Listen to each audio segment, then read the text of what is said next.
예수께서 저희에게 이르시되 내 아버지께서 이제까지 일하시니 나도 일한다 하시매 유대인들이 이로 인하여 더욱 예수를 죽이고자 하니 이는 안식일만 범할 뿐 아니라 하느님을 자기의 친아버지라 하여 자기를 하느님과 동등으로 삼으심이로라. 그러므로 예수께서 저희에게 이르시되 내가 진실로 진실로 너희에게 이르노니 아들이 아버지의 하시는 일을 보지 않고는 아무것도 스스로 할 수 없나니 아버지께서 행하시는 그것을 아들도 그와 같이 행하느니라.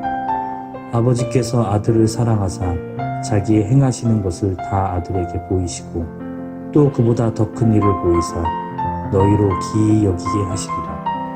아버지께서 죽은 자들을 일으켜 살리신 같이 아들도 자기의 원하는 자들을 살리느니라. 아버지께서 아무도 심판하지 아니하시고 심판을 다 아들에게 맡기셨으니 이는 모든 사람으로 아버지를 공경하는 것 같이 아들을 공경하게 하려 하심이라. 아들을 공경치 아니하는 자는 그를 보내신 아버지를 공경치 아니하느니라. 내가 진실로 진실로 너희에게 이르노니 내 말을 듣고 또 나 보내신 이를 믿는 자는 영생을 얻었고 심판에 이르지 아니하나니 사망에서 생명으로 옮겼느니라. 진실로 진실로 너희에게 이르노니 죽은 자들이 하느님의 아들의 음성을 들을 때가 오나니 곧 이때라. 듣는 자는 살아나리라. 아버지께서 자기 속에 생명이 있음같이 아들에게도 생명을 주어 그 속에 있게 하셨고 또 인자됨을 인하여 심판하는 권세를 주셨느니라. 이를 기이 여기지 말라.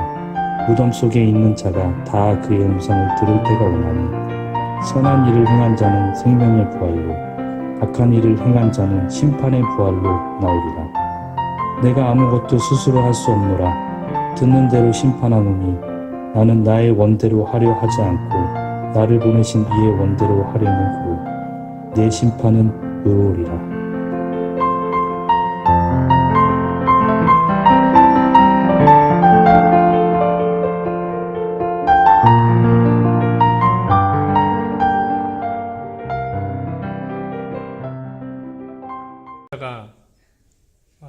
불청객의 소리를 혹시 들으셨나요? 오늘 또 전선생님 주니어가 또 이렇게 출연해 주셨습니다. 제가 가만히 생각해 보니까 너무 흥분하고 있지 않는가, 너무 소리를 많이 질렀다 이런 생각을 많이 해요.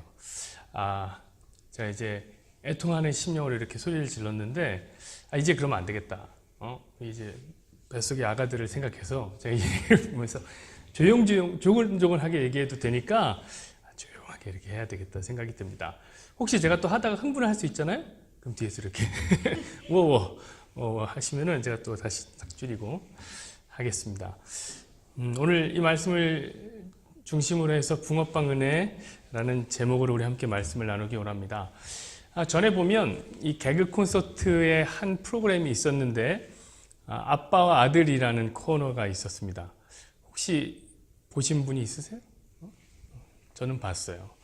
거기 보면 뚱뚱한 개그맨 둘이 나와서 아빠와 아들 역할을 하는 거죠. 근데 이미 그 자체가 재밌긴 해요. 되게 뚱뚱한 사람들이 나와 있기 때문에 재밌는데 그 부자지간이 나와서 공통점을 보여주는 게 재밌는 거예요. 어떤 공통점을 보여주죠? 엄청나게 식탐을 보이는 거예요. 먹는 거 엄청 밝히는 거예요. 그런 게 재밌더라고요. 부자지간이 담는 거 보면 재미가 있지 않나요? 여러분 그건 다 공감되기 때문에 그런 거예요. 집에 가서 한번 아버지랑 어머니랑 한번 사진 한번 찍어보세요. 여러분들도 똑같아요. 똑같아. 제가 시중에서 돌고 있는 유전자의 힘이라고 하는 사진 몇 개를 제가 가져왔습니다. 한번 보여주실래요? 굉장히 닮았죠. 저는 이런 거 보면 진짜 놀랍니다. 어떻게 저게 닮을 수가 있나. 다음도 넘겨줘 보세요. 타블로라고 하는데 저는 진짜 깜짝 놀랐어요. 그냥 아빠랑 똑같이 생겼어요. 또 넘겨줘 보세요. 진짜 너무 닮지 않았어요?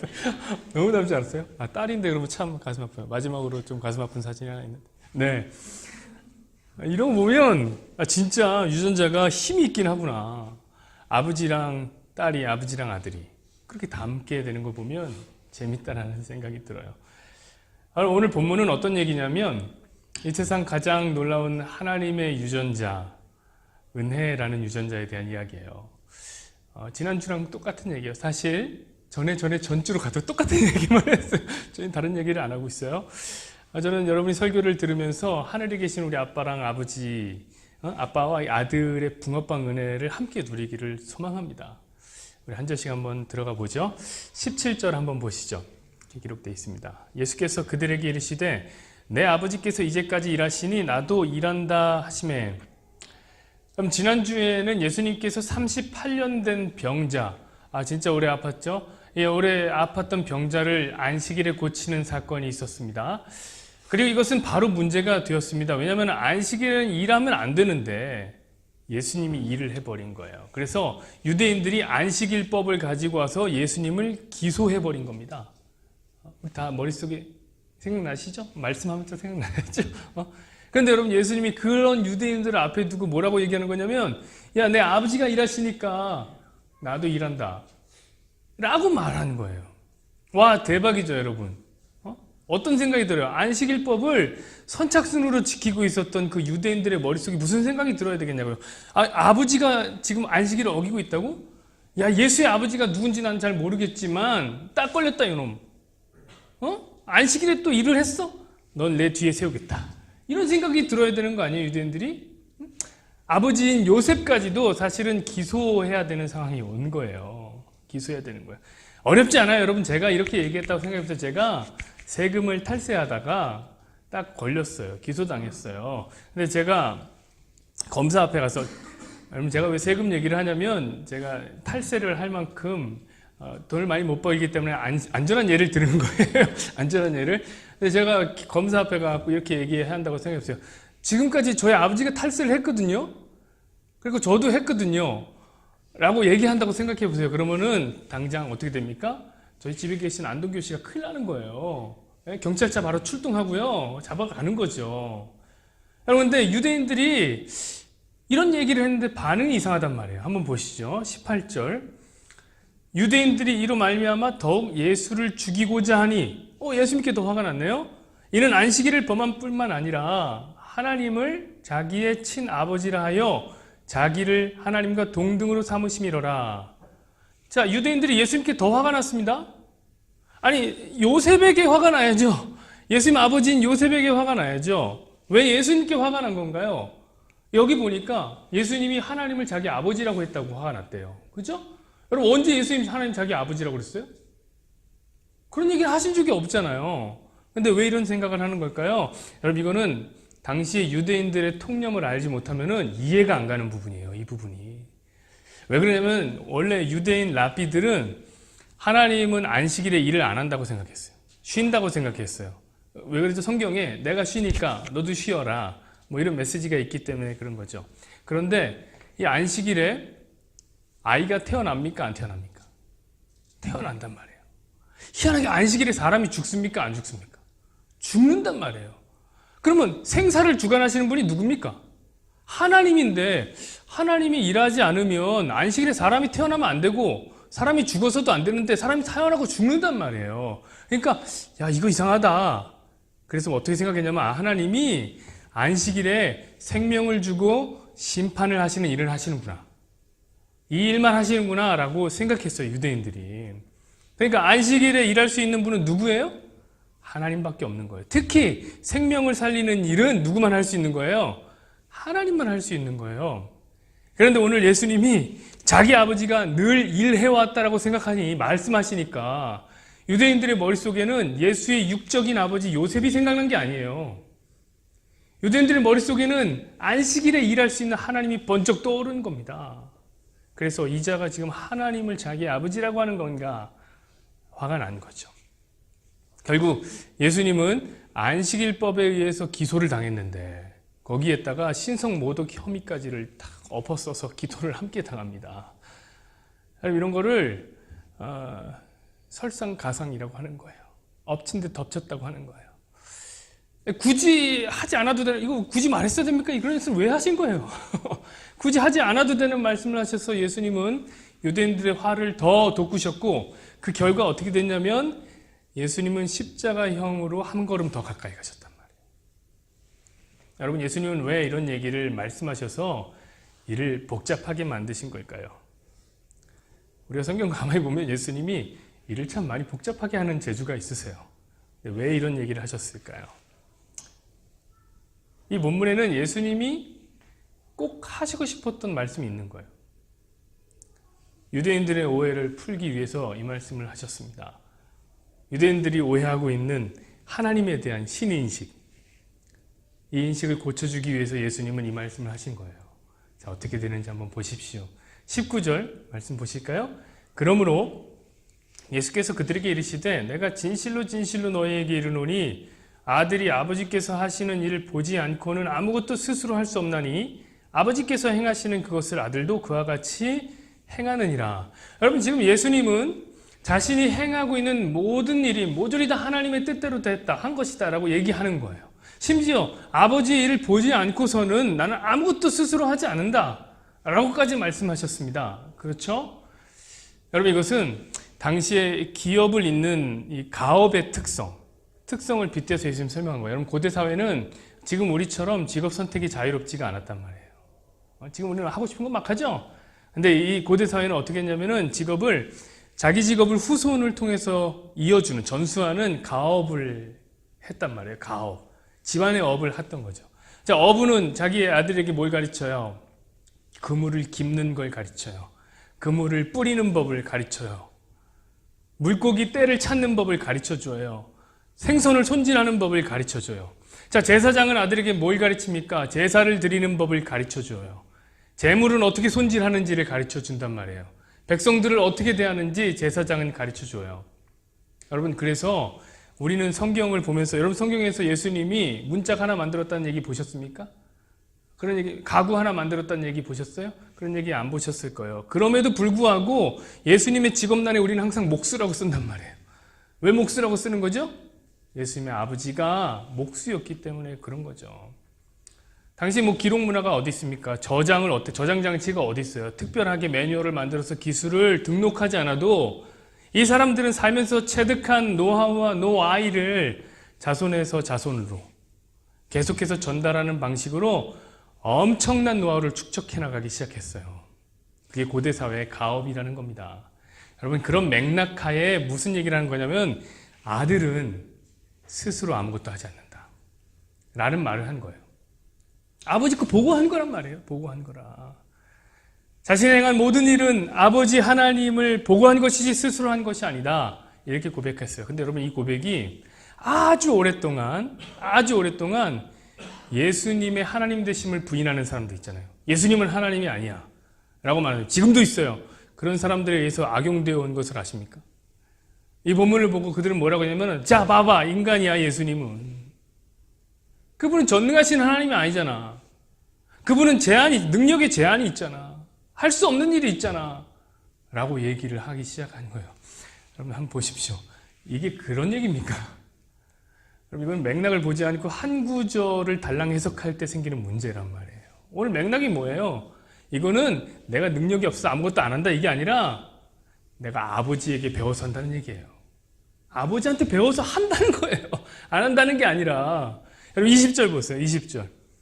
아버지께서 아들을 사랑하사 자기가 행하시는 것을 다 아들에게 보이시고 또 그보다 더 큰 일을 보이사 너희로 놀랍게 여기게 하시리라. 여러분, 지금 하나님은 아들인 예수님을 사랑해서 자기를 다 공유했어요. 그러면서 심지어 뭐도 공유해요?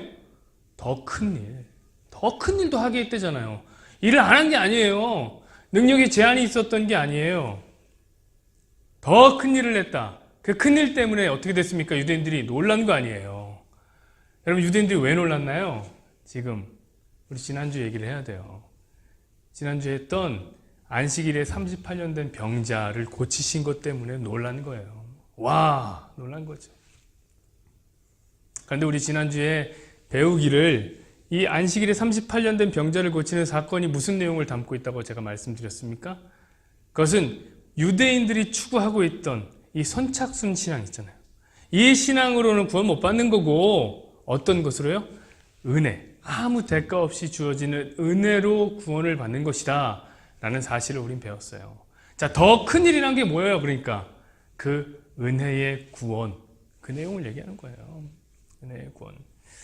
21절, 22절 보시죠. 아버지께서 죽은 자들을 일으켜 살리심 같이 아들도 자기가 원하는 자를 살리느니라. 아버지께서 아무도 심판하지 아니하시고 심판을 다 아들에게 맡기셨으니. 보십시오, 여러분. 죽은 자를 살리는 구원을 얘기하는 거예요. 죽은 자를 살리는 구원. 여러분, 죽은 자를 일으켜서 살린다는 말이 뭐예요? 그거는 죽은 자에게는 아무 공로가 없다는 거예요. 죽은 자가 어떤 반응을 할 수 있어요? 숨도 안 쉬고 누워있는 사람이. 뭘 할 수 있는 겁니까? 여러분, 뒤에 계신 우리 수정 집사님이 간호사잖아요. 그런데 자기 병동에 연명 의료에 의해서 목숨을 유지하고 있는 분들을 얘기하더라고요. 그런 환자가 있대요. 목에 구멍을 뚫어서 관을 삽입해서 숨을 쉬어야지 숨을 쉬고, 가래를 정기적으로 빼어내줘야 되고, 약을 계속 투여해야만 사는 사람들이 있대요.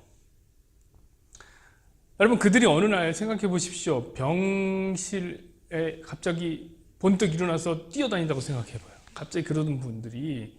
그러면 그걸 보면서 여러분 어떤 생각을 하겠습니까? 아니, 그동안 재활훈련 열심히 하시더니 몸이 성해져 갖고 뛰기 시작하셨네요 하고 그 사람에게 공을 돌릴까요? 움직이지도 못했다니까 몸을 못 움직이는 무슨 재활훈련을 어떻게 해요? 예? 의료가 잘 발달해서 그런 겁니다. 이렇게 얘기할까요? 그럴 수 있는 상황이 아니니까. 아무것도 못하던 분인데 갑자기 일어나서 뛰기 시작했다면 그거야말로 기적이다. 그게야말로 은혜다라고 얘기하는 거 아니겠어요? 여러분, 그런데 죄인이, 우리가 구원을 얻는다는 것은 연명의료에 의해서 생을 유지하는 사람이 일어난 것과는 완전 차원이 다른 문제라고요. 왜냐하면 연명의료에 의해서 생을 얻게 됐다면 그 사람은 여전히 숨쉬고 있었기 때문이라면, 죄인은 숨쉬지 않는 죄인인 죽은 자였기 때문에 그렇습니다. 에베소서 말씀을 보시죠. 에베소서 2장 1절. 그는 허물과 죄로 죽었던 너희를 살리셨도다. 여러분, 저희는 죽은 자였어요. 죽은 자가 어떻게 열심을 부릴 수 있습니까? 죽은 자가 어떻게 해야지 자격을 취득할 수 있습니까? 없어요. 우리는 죄와 허물로 인해서 죽은 자였고 하나님이 우리를 그냥 살리신 거예요. 아무 조건 없이, 아무 이유 없이 그냥 은혜로 살린 겁니다. 그러니까 그 뒤를 보시면은, 아까 전에 말씀 그 뒤를 보시면 우리가 이 세상이 용납할 수 없는 얘기가 나와요. 어떤 얘기가 나왔죠? 아들이 원하는 자를 살리신다. 아들이 원하는 자 살린다는 게 뭐예요? 선택했다는 거예요. 그냥 죽어있는 것들 중에 선택했다.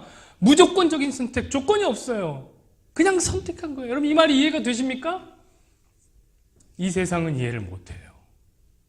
어떻게 그렇게 할 수 있습니까? 라고 얘기할 수 있지만, 이것을 이해할 수 있는 사람이 있으니 그 사람 누구냐면 바로 자신이, 그래, 내가 죄 때문에 죽었던 죽은 자였지. 이것을 아는 사람은 이게 이해가 돼요. 아, 내가 선택받을 수 있는 어떠한 자격도 없었었지. 아, 내가 죽어 있었는데 그냥 아무 이유 없이 뽑힌 거지. 라고 생각한다면 이 말이 이해가 되는 거예요. 여러분, 아들이 자기가 원하는 자, 자기가 선택한 자를 죽은 자 가운데서 살리시는 것, 이게 뭐라고요? 은혜라고요. 근데 이 은혜를 누구한테 배웠대요? 오늘 본문이 아버지에게 배운 거예요. 아버지, 하나님에게 배웠다는 말이에요. 23절 보시죠. 이는 모든 사람으로 아버지를 공경하는 것 같이 아들을 공경하게 하려 하심이라. 아들을 공경하지 아니하는 자는 그를 보내신 아버지도 공경하지 아니하느니라. 여러분, 이 얘기는 뭐냐면, 지금 이 앞의 이야기를 의해서 은혜를 베푸는 자, 앞의 이야기가 다 은혜를 베푼다는 얘기니까 그 자가 공경받기에 합당하다는 얘기예요. 은혜를 베풀게 만들어야 공경받게 해준다, 이런 얘기잖아요. 여러분, 생각해보세요. 우리의 예배 대상이 누구예요? 오늘의 말씀에 의하면 은혜로 구원을 해주시는 분이란 말이에요. 여러분, 이 세상을 한번 보십시오. 수없이 많은 종교가 있어요. 그리고 그 종교가 그들이 섬기고 공경하는 예배의 대상 또한 수없이 많이 갖고 있어요. 그렇지 않나요? 마홈메트도 있을 수 있겠죠. 부처가 될 수 있겠죠. 알라가 될 수도 있겠죠. 하느님이 될 수도 있고요. 이만희가 될 수도 있고 안산홍이 될 수도 있어요. 여러분, 범신론에 의하면 그것이 해와 달과 별이 될 수도 있고 코끼리, 뱀, 햄스터 다 될 수 있어요. 다 섬기는 신들이 될 수 있고 그들을 예배하는 사람들이 진짜 있다니까요. 돌멩이 쌓아놓고 예배하는 사람도 있다니까요. 여러분, 엄밀히 따지면 그런 것들 가운데 예배의 대상으로 누가 있는 겁니까? 기독교의 예수님도 있는 거예요. 그렇잖아요. 우리 너무 우리끼리 뭉쳐갖고 예수님 더 나은 분 이렇게 얘기하지 말고 엄밀히 따지면 그렇잖아요. 예배 안에. 여러분, 그럼 그들과 예수님의 차이가 뭐예요? 그들과 예수님의 차이가 없으면 그냥 예수님도 그들과 한 무리란 말이에요. 하나란 말이에요. 차이가 있단 말이에요. 무슨 차이냐면 세상의 표현은 뭐냐면 지성이면 감천이다란 말이에요. 지성, 지극히 정성을 다하면 감천, 하늘이 감동한다 라는 얘기예요. 제가 전에 얘기했던 것처럼 어느 천주교 성당에다가 탁 붙어있던 표어처럼 너희가 죽을 힘을 다해서 하느님을 섬긴다면 하느님이 너희를 보살펴 주실 것이다. 이게 딱 지성이면 감천이다라는 말이거든요. 여러분, 우리 예수님은 아니에요. 세상 모든 종교의 예배 대상은 그렇지만 우리 예수님이 다르다니까. 우리 예수님은 아무런 대가 없이 은혜로 여러분들을 보살펴 주세요. 여러분들이 죽을 힘을 다해 그분을 섬기지 않아도, 오히려 죽을 힘을 다해 그분을 떠나려고 애를 쓴다 할지라도 하나님이 여러분을 원하신다면, 하나님이 여러분을 선택했다면 여러분을 보살펴 주시는 거예요. 어느 시인의 찬송시에 나오는 것처럼 당신이 가진 재물이 없다 할지라도, 당신이 남이 가진 지식이 없다 할지라도, 당신이 남이 가진 건강이 없다 할지라도, 심지어 당신이 다른 사람보다 의롭지 못해도, 당신이 이기적이고 돈을 사랑하고 음란하고 화가 많고 짜증이 많고 아무 계획도 없고 무기력한 삶을 사는 이라 할지라도 예수님은 자신이 원하는 자, 즉 자신이 선택하신 하나님의 백성을 은혜로 구원하신다. 그래서 우리 예수님이 예배 받으시기에 합당하신 분이라는 거예요. 그런데 여러분, 그것을 누구에게 배웠다고 얘기하는 거예요? 이걸 놓치면 안 돼. 오늘 계속 하나님에게서 배운 거예요. 아버지에게서. 24절 보시죠. 내가 진실로 진실로 너희에게 이르노니 내 말을 듣고 또 나 보내신 이를 믿는 자는 영생을 얻었고 심판에 이르지 아니하나니 사망에서 생명으로 옮겼느니라. 진실로 진실로 문장인데 이게 진실로 진실로 이거 많이 나와요. 히브리어로 보면 아멘 아멘, 이게 아멘 아멘, 우리 기도할 때 아멘 하잖아요. 아멘이란 건 어떤 뜻입니까? 확실하다, 굳게 믿다, 그대로 될 것입니다 라는 어떤 고백이에요. 그래서 이 문장은 사실 예수님이 강조하는 문장이거든요. 뭐라고 얘기합니까? 아빠를 믿고 내 말을 듣는 자는 사망에서 생명으로 옮긴다, 이 얘기죠. 이 얘기죠. 약간 좀 여기서 고민이 한번 생길 법해요. 그러면 죄인의 믿음이 지옥에서 천국으로 옮기는 힘이란 말이냐, 이렇게 또 생각하실 수 있는 분들이 있죠. 여러분, 지금 이 말이 나오고 있는 배경을 보셔야 돼요. 그걸 놓치면 안 돼요. 이 말씀 한 절만 먹으면 안 돼요. 지금 예수님은 뭔 얘기를 계속하고 있냐면 은혜의 구원, 38년 동안 아무것도 안 하고 선착순 신앙에 의해서 있었던 일을 구원하는 그 은혜의 구원, 자격 없는 구원을 말씀하고 계셨다고요. 그런데 갑자기 나타나서 그래도 네가 믿어야 된다, 네가 믿어야지 살지 하면서 우리의 믿음의 자격증을 제시하시겠냐 말이에요. 그런 얘기를 하시는 게 아니란 말이에요. 오늘 얘기가. 이 말은 다음 절에 의해서 보충이 된단 말이에요. 넘겨줘 보실래요? 25절 보세요. 진실로 진실로. 또 진실로 진실로 문장이 나왔네요. 너희에게 이르노니 죽은 자들이 하나님의 아들의 음성을 들을 때가 오나니 곧 이때라. 듣는 자는 살아나리라. 여러분, 죽은 자가 하나님의 음성을 들을 때가 온다는 거예요. 이 말이 곧. 이것이 보세요. 이거 죽은 자의 믿음을 강조하는 얘기예요? 무슨 죽은 자의 믿음이 어딨냔 말이에요. 죽은 자 믿음이. 그 얘기를 하는 게 아니라 하나님의 은혜로 구원을 받은 하나님의 백성들, 즉 사망에서 생명으로 옮긴 자들, 지옥에서 천국으로 옮긴 성도들은 반드시 어떤 거라고요?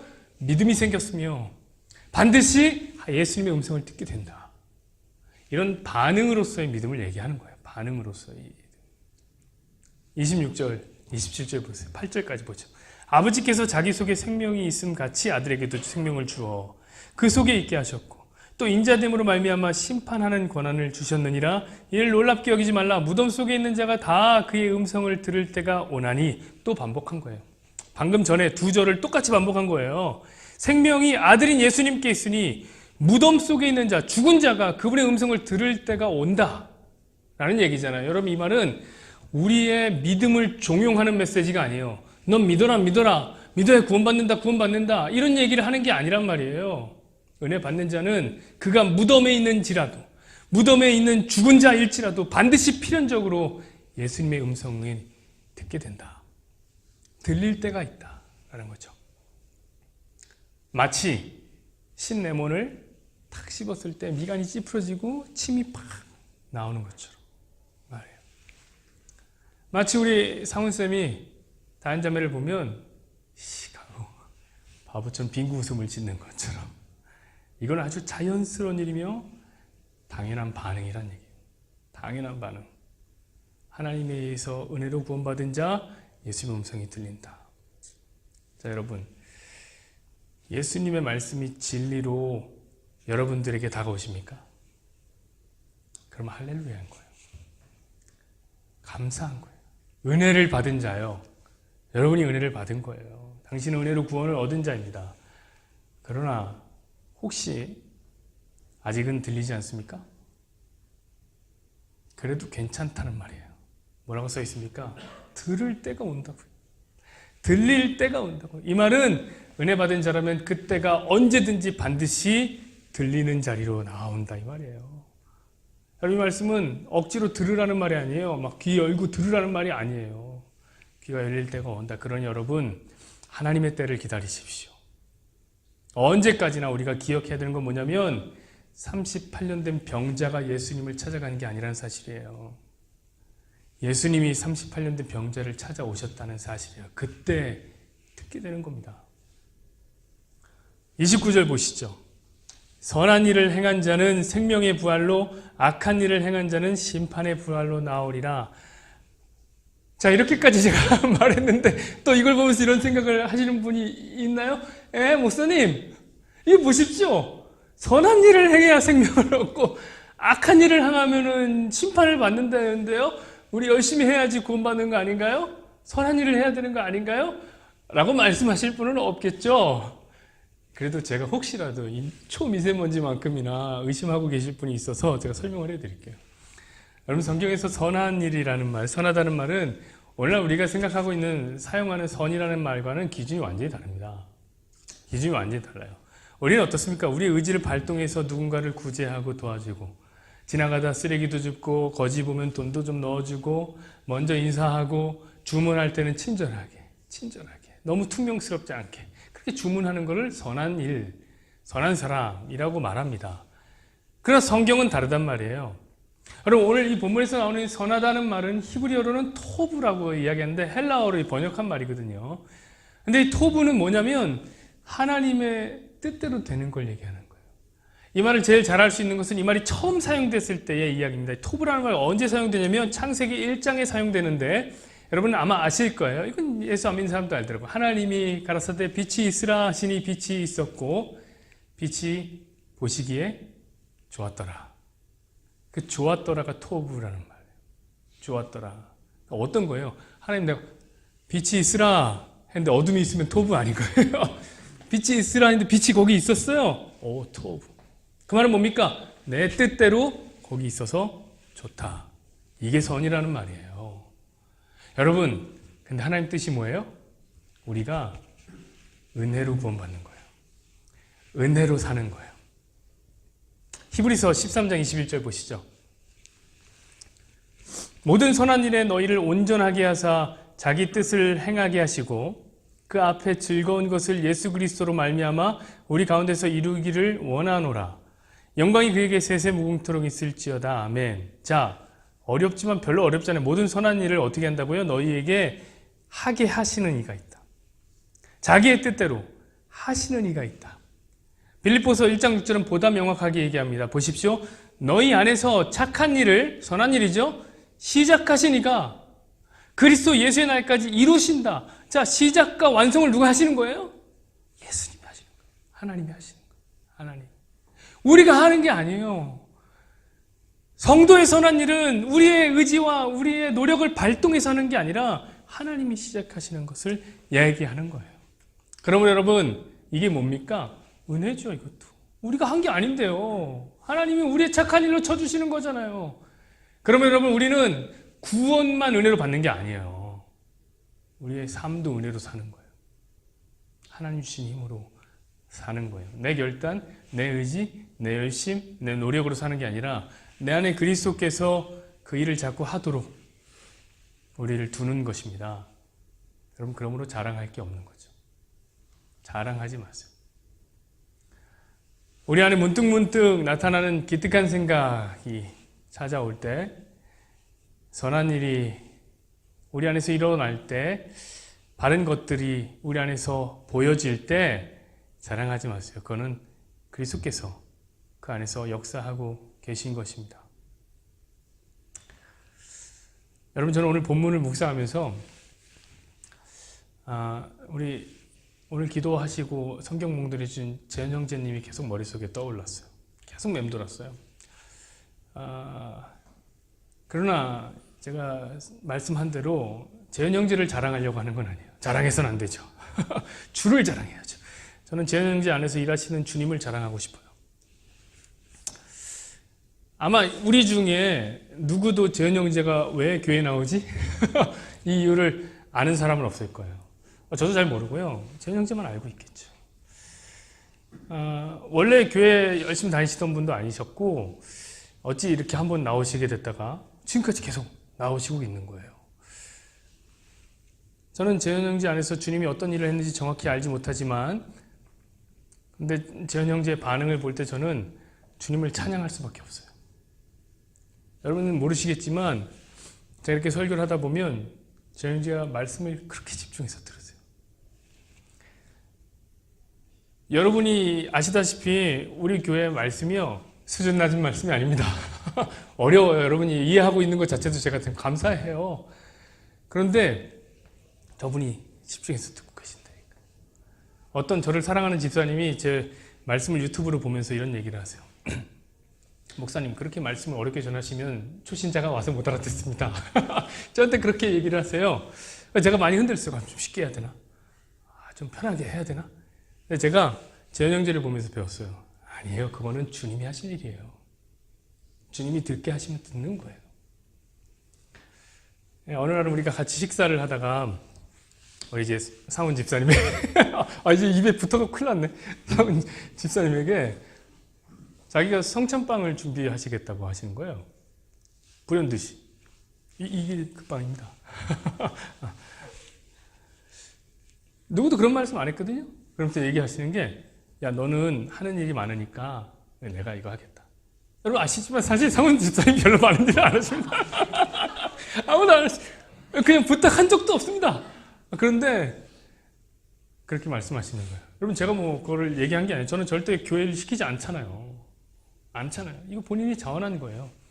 더 정확히 얘기하자면 재현 형제 안에서 주님이 시키신 일이다, 시키신 선한 일이라 저는 확신합니다. 타인을 배려하고 자신의 불편함을 감수하는 마음, 이거 아니에요, 이게?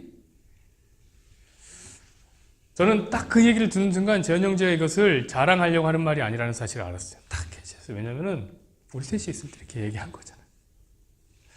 부탁한 적도 없고 개인적으로 상훈 형제 얘기만 얘기했으니 뭘 자랑하려고 한 건 아니었다 생각이 들어요. 게다가 우리 주성이가 독일로 가면 본인이 자막도 섬기겠다 이렇게 말씀하셔갖고 이게 더 얘기하지 마시고 더 얘기하면 더 자랑이 되는 것 같아요. 그래서 여기까지만 합시다. 여러분, 제가 무슨 말씀을 드리고 싶으냐면 재현 형제가 특별히 심성이 착하거나 교회에 대한 특별한 사명감으로 그러는 거 아니라는 걸 여러분은 아실 거예요. 딱 보면 아시잖아요. 재현 형제가 엄청 시크해요. 사람 엄청 시크해요. 그런 게 아니래요. 저는 주님이 그 안에서 하신 일이라고 믿습니다. 이런 게 선한 일이에요. 재현 형제님이 이걸 갖고 내가 자랑하겠다 막 그렇게 자랑하겠습니까? 나 교회에서 성찬빵 한다 일 안 하신단 말이에요. 저는 이런 선한 일이 우리 안에도 일어날 것을 믿습니다. 아니, 이미 일어나고 있어요. 일어나고 있어요. 그래서 저희 교회가 지금 집사를 자원을 받고 있는 거예요. 그러니까 제가 임명해도 되잖아요. 그게 사실 편하고 빨라요. 쉽고. 그렇잖아요. 근데 저는 그러고 싶지 않아요. 그러고 싶지 않아요. 제가 만약에 집사님 하십시오 이러면, 아니, 우리 목사님 나를 또 필요로 하시는구나. 교회가 나를 필요로 하는구나. 라고 생각할까봐, 그런 생각을 조금이라도 하시는 분이 있을까봐 그렇게 하고 싶지 않았어요. 그저 살아가며 기도하다 하나님이 우리 안에 일하시면, 그래서 교회를 조금 섬기고 더 열심을 내서 하나님 사랑해 볼래? 라는 마음이 우리 안에 훅 들어오면 그때 십사로 자원하면 되는 거예요. 그렇잖아요. 그렇게 하나님이 하시면 느껴지면 여러분 누구도 자랑할 수 없을 것이다 생각이 듭니다. 그 얘기란 말이에요. 29절이 30절 보세요. 내가 아무것도 스스로 할 수 없노라. 듣는 대로 심판하노니 나는 나의 뜻대로 하려 하지 않고 나를 보내신 이의 뜻대로 하려 함으로 내 심판을 의로움이라. 여러분 마지막까지도 우리 주님은 자신은 아무것도 할 수 없다, 자기를 이렇게 부인하십니다. 주님의 뜻을 관철시킬 마음이 조금도 없다. 그럼 여러분들도 여러분의 뜻을 관철시키려고 제발 하지 마십시오. 오직 하나님의 뜻대로 되기 원한다. 그 하나님의 뜻이 무엇입니까? 다시 거듭해서 말씀드립니다. 우리가 죽을 수밖에 없는 죄인 가운데, 심판 가운데 있는, 죽음인 가운데 있었던 죄인을 생명으로 옮기시는 은혜의 구원, 이게 하나님의 뜻입니다. 그럼 결론을 지어보죠. 제가 시작하며 여러분에게 물었습니다. 왜 주님은 괜한 말씀을 하셔서 신성모독죄까지 뒤집어 쓰셨는가? 이를 왜 복잡하게 만드셨을까? 여러분 이제 아시겠습니까? 그 이유는 유대인들의 잘못된 하나님 인식에 경종을 울리는 중이에요. 왜 그러냐면 유대인들은 하나님을 이상하게 생각하고 있거든요. 하나님을 율법으로 심판하시는 하나님, 심판의 하나님이라고 생각했어요. 자기가 잘못하면 벌 주고 죄 지으면 바로 갚아주는 무서운 하나님, 잘하면 그제서야 좀 우쭈쭈 해주는 하나님, 이런 하나님을 아셨어요. 여러분 욥의 세 친구를 혹시 기억하십니까? 욥기를 읽으시면 욥이 저주를 받자 욥의 세 친구가 어떻게 하는 줄 아세요? 단번에 네가 잘못했으니까 하나님이 너를 벌 주는 거 아니야 라고 욥을 비난해요. 이게 유대인들의 인식 속에 있는 하나님이에요. 이게 뿌린 대로 거두시는 하나님, 기브 앤 테이크의 하나님, 열심히 하면 사랑해주고 열심히 안 하면 벌 주는 하나님, 인과응보의 하나님. 여러분 그래서 예수님이 안식일에 38년 동안이나 고통 속에서 죽음과 같은 삶을 살았던 병자를 고쳐주셨는데, 은혜를 주셨는데 그 은혜는 전혀 온데간데 없이 유대인들은 안식일을 범했다는 얘기 때문에 너 벌 받아야 돼 라고 말했던 거예요. 하나님에 대한 생각이 잘못됐어. 여러분 예수님은 그런 유대인들에게 말씀하시는 거예요. 하나님 그런 분이 아니야. 하나님 그런 분이 아니야. 하나님은 은혜로 구원해 주시는 분이야. 내가 아무 대가 없이 38년 된 병자를 고친 거 봤지? 그 내 마음대로 내 뜻대로 한 게 아니야. 하나님에게 보고 배운 거야. 은혜 하나님에게 보고 배운 거야. 오해하지 말아라 하나님을. 이런 얘기를 하시는 중이에요, 여러분. 여러분 그러고 보니까 38년 동안 죄악의 선착순을 놀던 불쌍한 이 병자를 고쳐주신 예수님이 이 사건의 전례를 미리 한번 보셨던 것 같아요. 어디서 보신 줄 아세요? 하나님에게서 봤어요. 여러분 38년 하면 떠오르는 것 없습니까? 38년. 이스라엘이 광야를 돌았던 시간이에요. 자, 이미 이스라엘은 2년 동안 광야를 돌았습니다. 그리고 이제 이스라엘이 가나안 땅으로 들어가기에 앞서서 그 땅에 정탐꾼들을 12를 보내요. 근데 거기 들어가서 정탐꾼들이 보니까 가나안 사람들이 엄청 큰 거예요. 거인인 거예요. 거인. 그래서 뭐라고 얘기하냐면 나는 메뚜기만 하네. 쟤들은 엄청 크네. 갑자기 메뚜기 신앙을 갖게 된 거예요. 저 사람들에 비하면 난 너무 작으니까 내가 여기 들어갈 수 없네. 여기 들어가면 그냥 학살이야, 학살. 이렇게 얘기한 거예요. 그러면서 나와서 뭐라고 하면 정탐꾼들이 야 이제 모세 저 자식 죽여버리자. 모세 죽이고 다시 애굽으로 가버리자 우리 그냥. 라고 얘기한 거예요. 여러분 그들이 뭘 집중하기 시작한 거죠? 갑자기 자기 능력에 집중된 거예요. 자기의 실력에, 자기가 들어갈 수 있는 자격에 집중하기 시작한 거예요. 여러분 이게 얼마나 어이없는 얘기인 줄 아세요? 왜냐하면 아시다시피 그들이 애굽을 나올 때도 그랬지만 나와서 걸으면서 단 한순간도 그들은 스스로의 노력으로 밥 먹은 적이 없단 말이에요. 하늘에서 밥 내려주고 물 내려주고 다 먹었어요. 단 한순간도 전쟁을 하면서 자기들이 싸웠어요. 전략적으로 싸워서 이긴 적이 없어요. 하나님이 싸우시는 은혜의 전쟁을 했어요. 조건을 갖추어서 이긴 적이 없는 자들인데 갑자기 가나안 앞에 서더니 뭘 얘기하는 거예요? 우리 조건 있니? 우리 자격 있니? 여기 갑자기 초점을 맞춘 거예요. 여러분 그렇게 은혜를 벗어나자 그들은 38년을 죽음의 광야 가운데 걷기 시작한 겁니다. 그리고 38년을 지나서 지난 2년까지 따지면 딱 40년을 채우자 그들은 가나안 땅 들어갑니다. 자, 들어갈 때 어떻게 들어갔는가? 그들이 38년 살면서 힘을 키웠는가? 아니에요. 심지어 숫자도 안 늘었어요. 그럼 38년 동안 잘 먹어서 발육이 좋아졌는가? 그런 거 아니란 말이에요. 그럼 이제 더 이상 불평하지 않는 순종의 백성이 되었는가? 전혀 아니에요. 여전히 불평하고 애굽으로 돌아가자고 애쓰는 사람들 데리고 하나님이 은혜로 그냥 약속의 땅에 들어가 버리신 거예요. 여러분, 하나님은 두려운 하나님이 아닙니다. 영화 신과 함께 나오는 하나님처럼 심판대 앞에 앉아갖고 그동안 죄 지은 항목도 다 하나하나 열거하면서 호통치시는 분이 아니라고.